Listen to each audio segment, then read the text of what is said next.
வந்து என்னுடைய உடலை நான் செத்து என் உடலை துண்டாடின பிறகுதான் வந்து பிரிக்க வேண்டும் என்று அவ்வளோ ஆதங்கப்பட்டு சொன்னார்.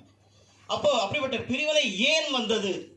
1855 முதல்ல ஏற்பட்ட இந்திய விடுதலை உணர்வு, அதுக்கப்புறம் 1885 பிரிட்டிஷுடைய அரசாங்கம் ஆலன் ஆக்டோவியஸ் ஹியூம் என்பவர் அப்போ ஆரம்பிச்சது இந்திய தேசிய சங்கம். அது பிறகுதான் இந்திய தேசிய காங்கிரஸ் வந்தது.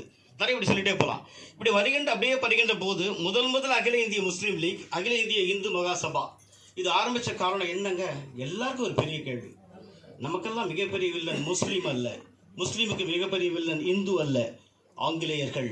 1905 கர்சன் பிரபு வங்காளத்தை பிரித்த போது ஏற்பட்ட கிளர்ச்சியும் இந்து முஸ்லீம்களிடையே இப்படிப்பட்ட பிரிவினை ஏற்படுத்தினால்தான் இந்தியாவில் நாம் தொடர்ந்து இருக்க முடியும், இந்த வளத்தை சுரண்ட முடியும் என்று அவன் சொன்ன அந்த விதை.